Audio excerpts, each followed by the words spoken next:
The Cast Compass Podcast, hosted by Michelle and Lisa Cast. Welcome to the Cast Compass Podcast. I'm Michelle. And I'm Lisa. And we're a couple of moms, and your hosts on this wild, beautiful ride called life. We're here to help you navigate your next phase, whether that's family building, career shifts, personal growth, or rewriting the story of what your life should look like. Our path hasn't been traditional. IVF, job losses, parenting through chaos, starting over in our 40s. But we've learned how to trust our gut and follow our compass, even when it's scary.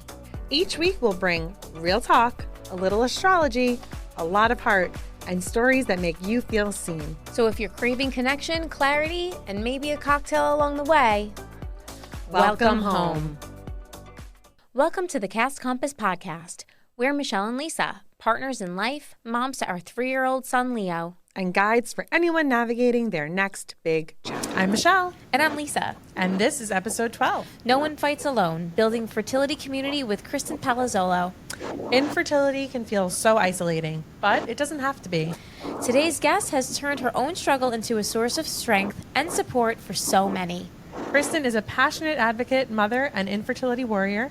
Diagnosed with PCOS at 18 and later with endometriosis, she has walked this road firsthand.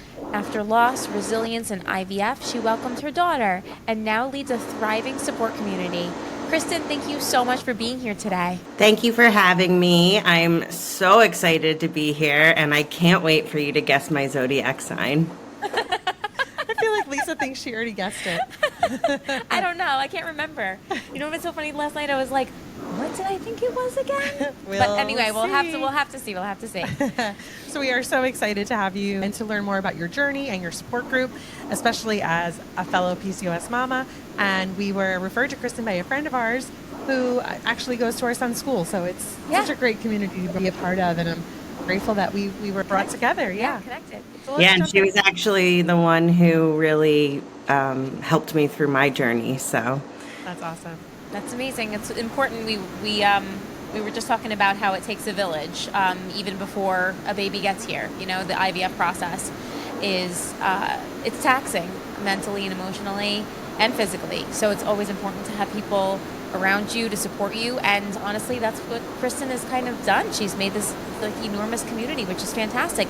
But let's start from the beginning. Kristen, tell us about your early diagnosis, loss, mental health. Go ahead, jump right in. Yeah, so when I was a teenager, I had super painful periods, would throw up because I was in so much pain, and eventually went on birth control, even though my mom wasn't thrilled about that, because that's what my doctor suggested to help with the pain. And I was told at that time by my gynecologist that I would most likely have trouble getting pregnant in the future because of me having PCOS. So they were able to diagnose me with a sonogram and looking at my ovaries and could see the cysts and the growths on the sonogram. So yeah, I, always have had that in the back of my mind ever since I was a teenager. And it took me, 29 years to find my partner and get married, which, sounds young, but when we're talking about making babies, you're really starting to creep into 30s. And then, as we know, hitting 35 is like that age where it goes downhill, or so they say. So, I said to my husband early on, we need to get the ball rolling on this soon because, I knew that it was most likely going to be hard for me. And my mom was like, no, you'll be fine. I got pregnant right away. And my mother-in-law had 5 boys, so she had 5 kids, no problem. But she started making them at 16, so she started a little bit younger than I did. So we tried naturally for a long time, and I suffer from anxiety and depression. So, thinking about IVF was really scary for me because I was under the assumption that it was going to make my anxiety and or depression even worse. So I was really scared about that. So it took me a really long time to finally get up the courage to to do IVF. But before that, I went down a different route with a gynecologist who did surgery on me and diagnosed me with endometriosis. So that was in 2019. And then right after that surgery, I actually did get pregnant naturally. And most likely because he cleared something out from the endometriosis that was blocking something from getting to the right place. And, but that ended in a miscarriage in January of 2020. My father-in-law actually passed away the same week, likely from COVID. We don't really know because it was January 2020 and it was still like before we really even knew what was going on with COVID. And then obviously everything shut down, so we couldn't even start IVF, in 2020. And then eventually I got up the courage to do it in 2022, and I had my daughter Madeline in 2023. I kind of have chills. We have such similar stories. I know. It's It's crazy. like we were parallel doing things, like Yeah. going through things at the same time. And similarly for me too, when I was a teenager, right, I had very irregular periods and had the ultrasounds and found out that I had PCOS. I had a really hard time, right, with my weight. That's like a signature of PCOS, the extra hair growth, the hair loss, the acne, all the symptoms. And I had an OBGYN at the time also tell me that I might have a hard time having children, especially if I didn't lose weight. So that's when we took our journey down our weight loss path. Yeah. And then that is actually why we started with me, because that doctor told us that it would be harder. And this is why it's so important. We're talking so much about how we wish that people had fertility workups earlier, right? Because for Lisa, she never had an issue. No endometriosis, no PCOS, nothing to speak of, regular periods. And she's actually been the one With having the a harder struggle. time. So it's so interesting. And same as you, we're going to do our first IUI right before COVID. Yeah. And then everything got put on hold. So, but it's so brave that you were able to get back to it and, have your daughter, right? What a gift it is that you were able to kind of find that strength to face it again in 2022. We know, the strength it takes to start again after, those are two huge losses right back to back, literally within the same week. That's a lot to take. Yeah. So kudos to you, that's huge. Yeah. And having gone through it yourself, I can really see why you would have been called, right, to create both the support group and your nonprofit. We're going to start with your support group. So would love to hear the story about, other than your own journey, right, what brought you to say, like, let me get a community together?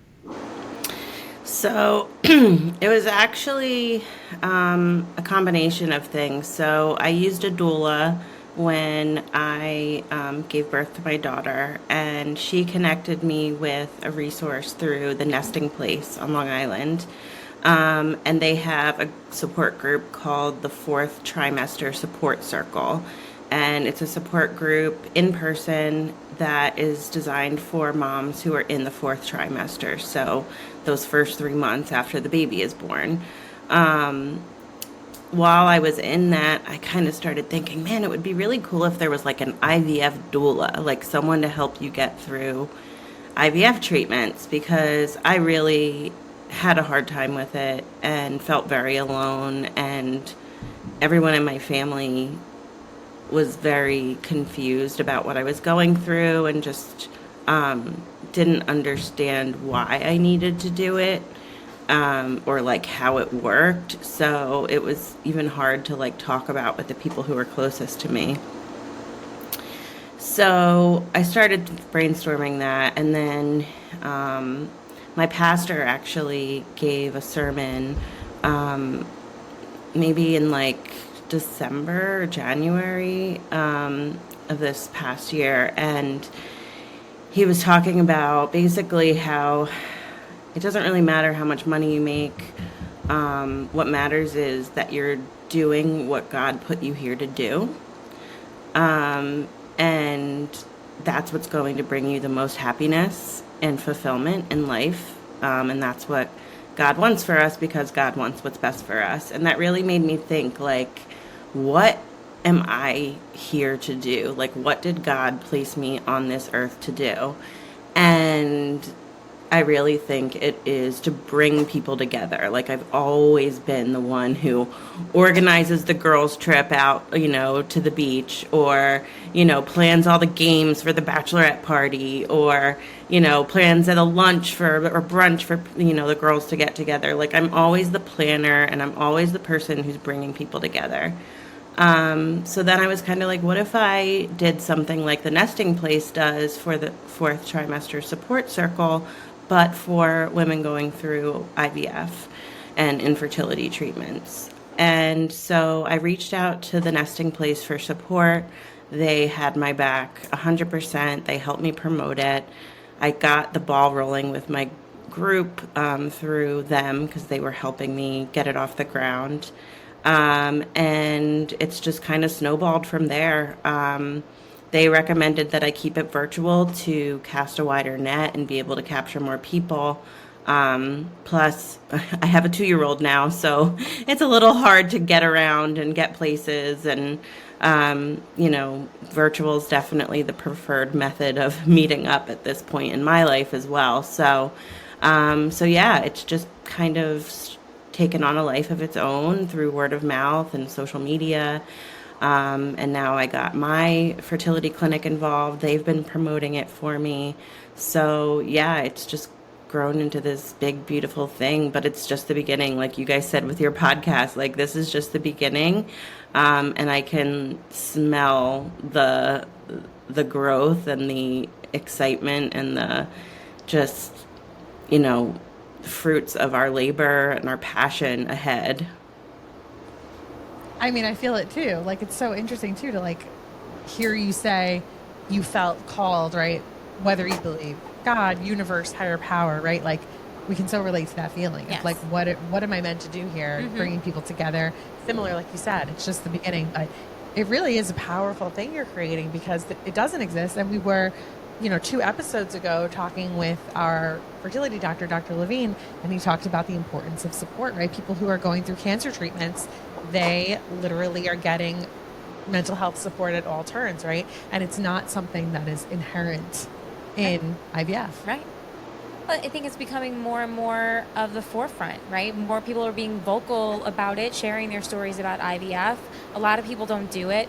The 3 of us are doing it, right. And Kristen put it to work. She put it together, and really, it's taking off, and it's off the ground, and it's incredible. And we're so glad that we're able to share it with our community now. And I mean, we should really tell CCRM about it too. We should. I know. And you have to start somewhere, right? Like you said, it's only the beginning. It would be great to hear too for people about some of the stuff we've spoken about when we were planning for today. Your plans to segment the group. You've got single moms by choice, same-sex couples, childless women, people trying for 2 or 3. It would be great to hear more about that so people can understand that no matter what bucket they fall in, there's a place for them in your group.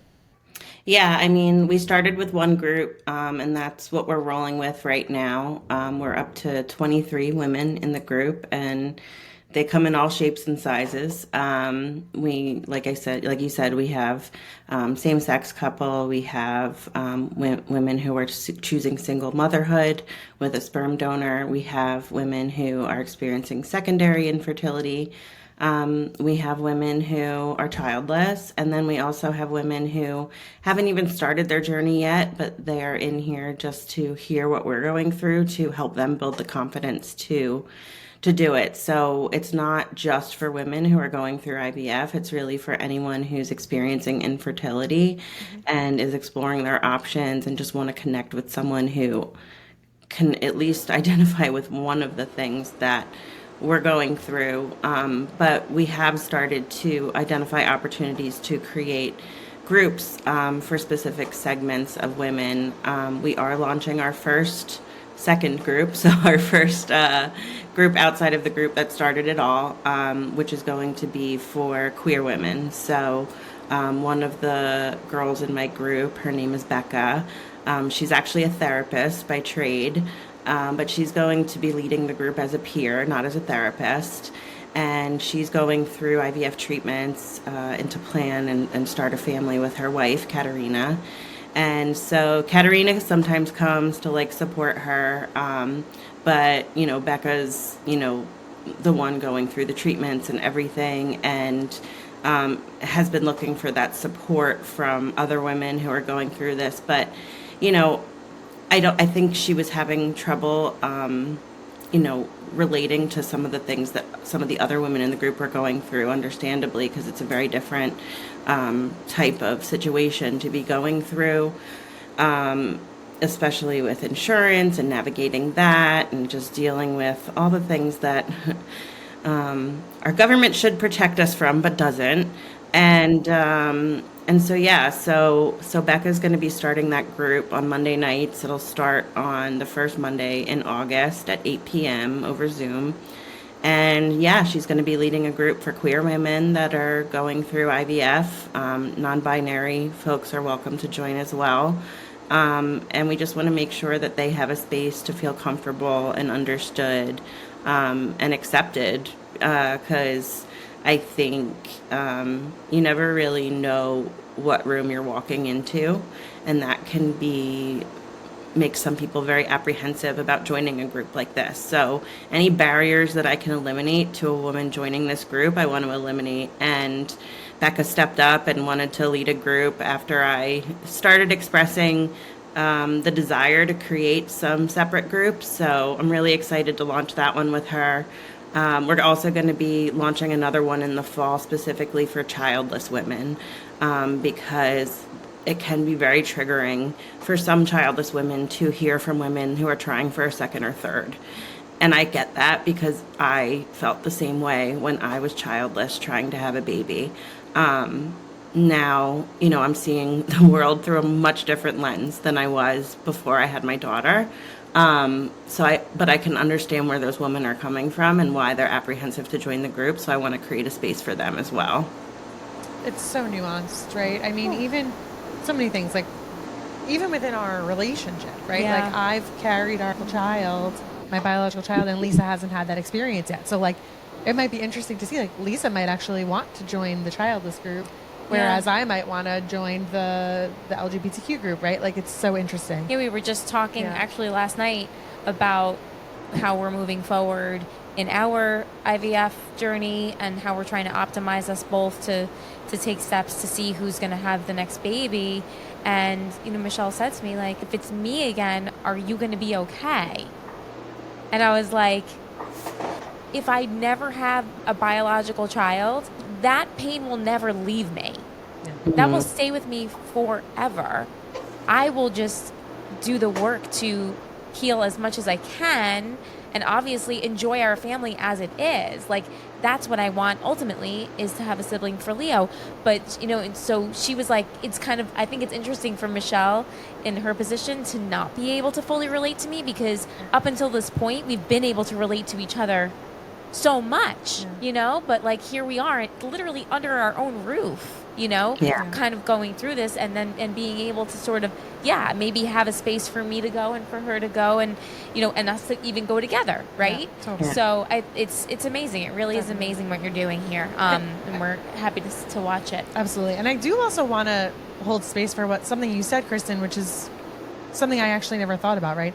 As a heterosexual couple, right, for people in your life, your friends, your family, to not understand why you're doing IVF. Yes. That's, like, to me, I never even thought about that, right? Because obviously we have to do, we could do IUI, but we have to do some We have to be at a fertility clinic. Right. Or, we do have friends who did it on their own at home, but overall, right, we have to have some sort of assistance. And scientific support. Right. So, I'm glad you brought that up, because it's sort of like, for a moment, it blew my mind a little bit, like, oh, gosh.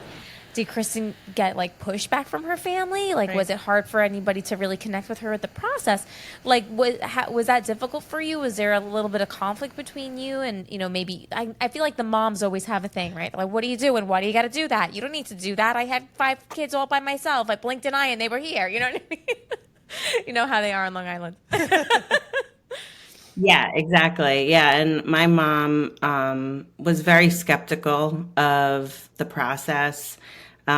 She called it weird more times than I would have liked her to. So that was hard. And she's definitely been through a lot of therapy. and has apologized. And we've really like had some good conversations since my daughter has come into the world. And my dad just made weird comments. My dad always makes weird comments, though. It's not specific to IVF. So I just have one of those dads. But yeah, I mean, and I talked to other people in my family about it, but other girls in my family, like my cousins, weren't dealing with infertility like I was. So they were supportive. And, like my cousin is a nurse and we were both pregnant at the same time. And so she helped give my injections when I had to do the progesterone shots because they're a little hard to give yourself in the butt. But she couldn't relate to me and really understand what I was going through. Even though we were going through pregnancy together, there was still that extra element. And then all this extra testing that I had to go through as an IVF mom as well, because there are elevated risks for things like heart defects. So you end up going to like a maternal fetal medicine clinic to get extra testing to make sure that your baby's okay. So, we went through our pregnancies together, but my experience in doctor's offices was very different than her experience in doctor's offices. Well, I mean, it is great to hear, though, that your family tried their best and that your mom and you have since kind of repaired that. I heard something interesting recently, like our moms are also living life for the first time, right? So, and things are very different now than they were when they were having children, and we're older and they were much younger. So, the way that they are open to like understanding and learning and trying to come around to what we are going through, it's beautiful to see and to have that support. So I'm glad you guys were able to work through that and come together.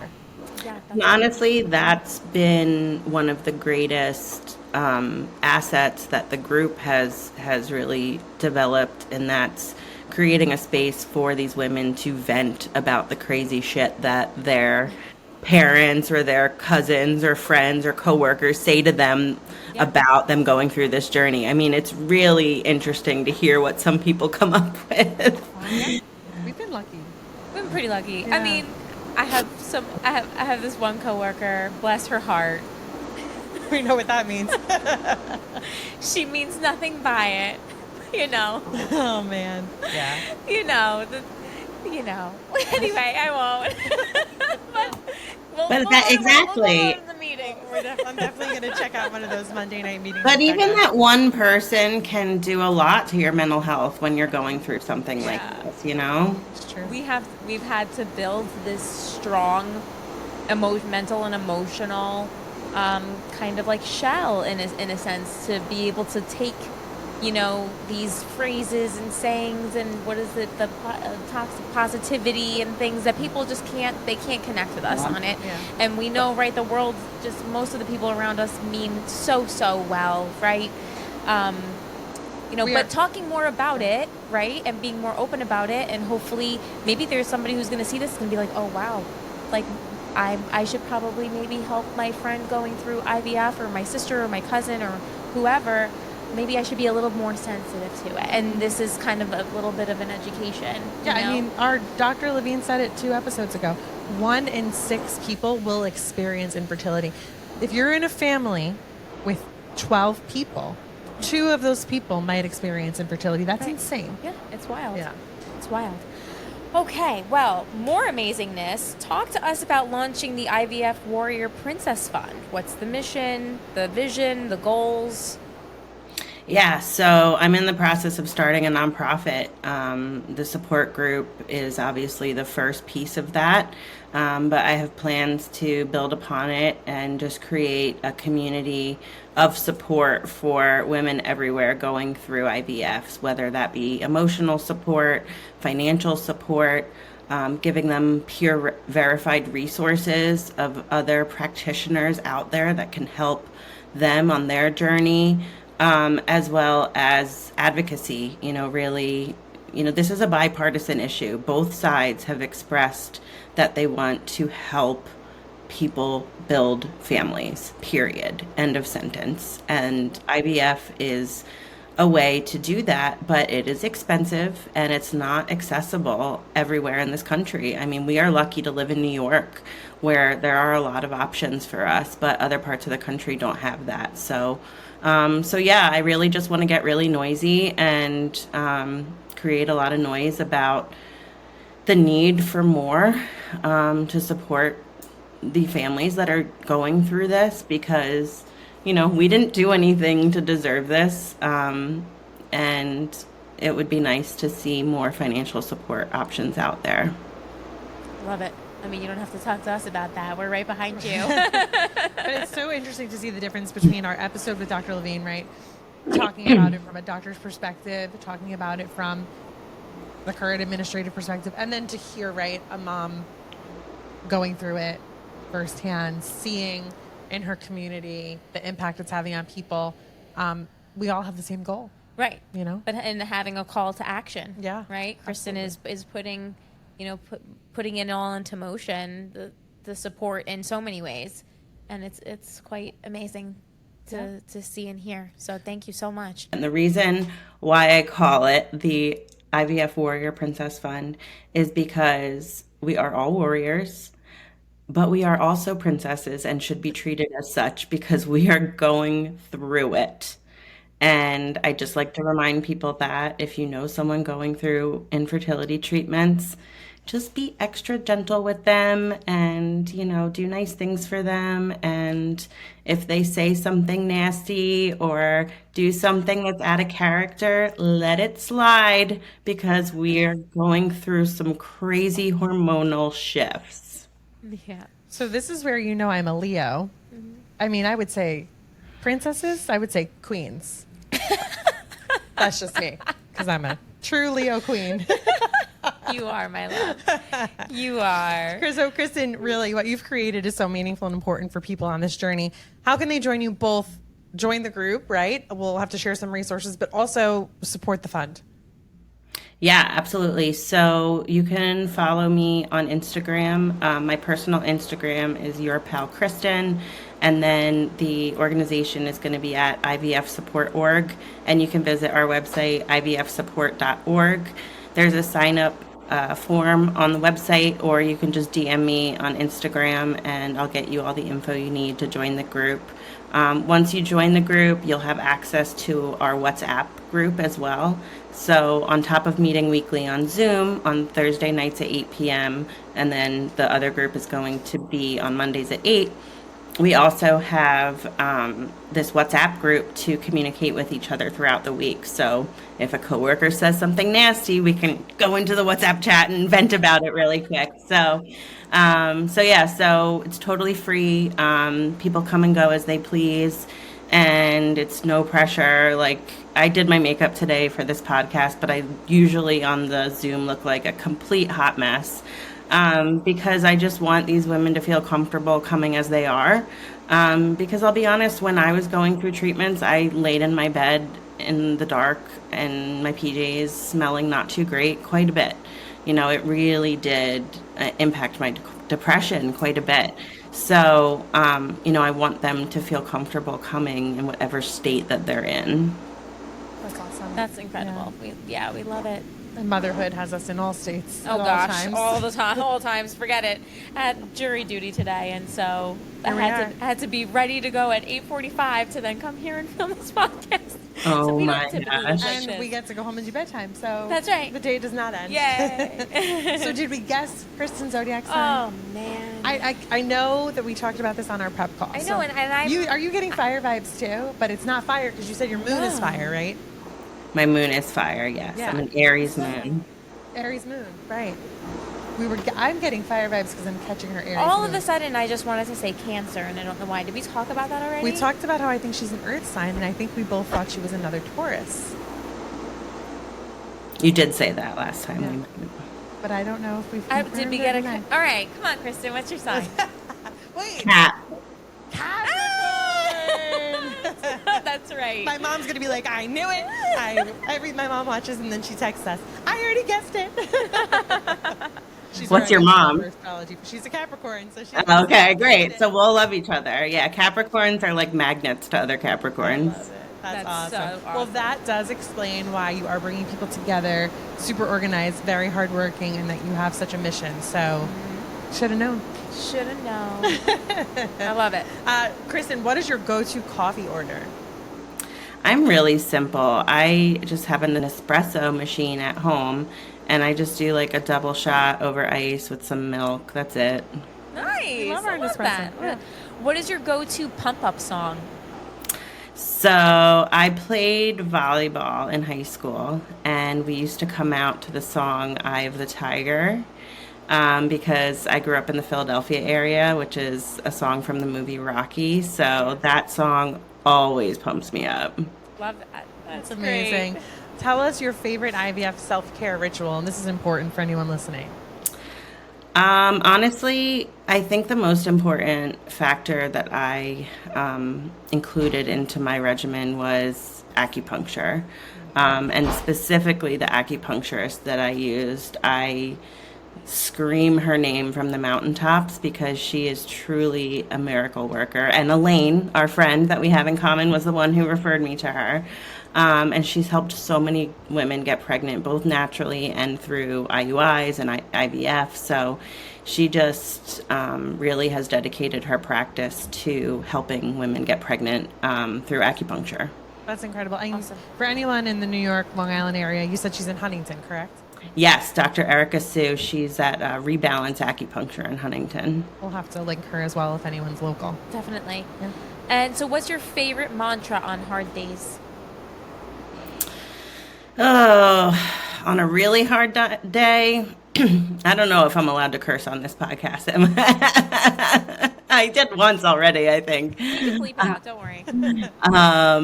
Fuck around and find out.